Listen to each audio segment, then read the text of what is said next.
MPSC group C तलाठी मुख्य परीक्षा 2026 ला अशा प्रकारचे प्रश्न येऊ शकतात बघा मित्रांनो. एक अतिशय इंटरेस्टिंग प्रश्न आहे. एसटीआय 2017 ला आलेला आहे. Choose the class of the underlined words म्हणजे वर्ड क्लास विचारलेला आहे आपल्याला.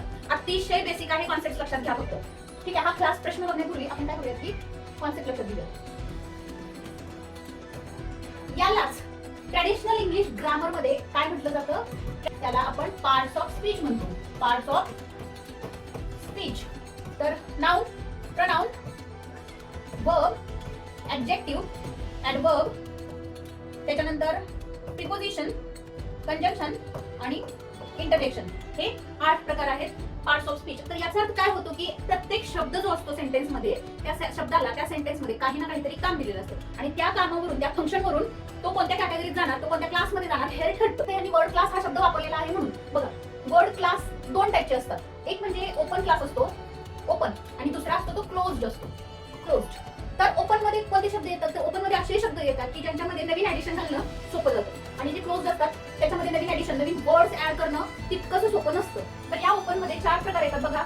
नाउन येतो, त्याच्यानंतर वर्ब. आता हा जो वर्ब आहे तो लेक्सिकल म्हणजे मेन वर्ब येतो. त्याच्यानंतर येतो ऍडजेक्टिव्ह अँड ऍडवर्ब.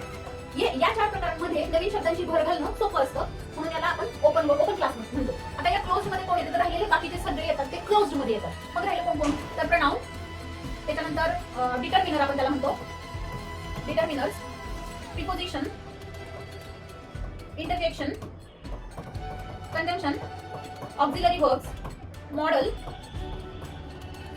आणि एन्युमरेटर्स,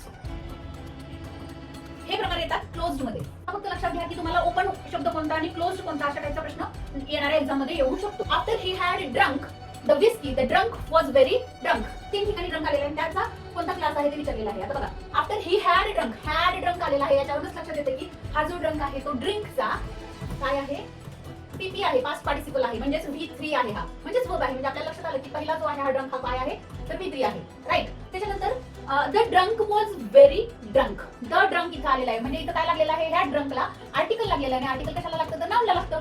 त्यामुळं हा काय आहे, हा ड्रंक आहे नाउन. तर इथं आला हा ड्रंक, नाउन. विस्की पिलेला जो आहे तो ड्रंक. Was very drunk. आता इथं परत एकदा ड्रंक आलेला आहे. Was very drunk Indeed. Very drunk. हा जो ड्रंक आहे तो ह्या नाउनला क्वालिफाय करतोय, त्या नाउन बद्दल इन्फॉर्मेशन देतोय, म्हणजे तो खूप पिलेला आहे अशा अर्थाने. त्यामुळे हा जो ड्रंक आहे तो काय आला, ऍडजेक्टिव्ह आला. त्यामुळे इथं आला असा ऑप्शन कुठे आहे, CBA. तर अशा प्रकारे एकच शब्द वाक्यामध्ये अनेक प्रकारे वापरला जाऊ शकतो, म्हणजे त्या शब्दाला वेगवेगळी फंक्शन्स असू शकतात, हे तुम्हाला लक्षात घ्यायचं आहे.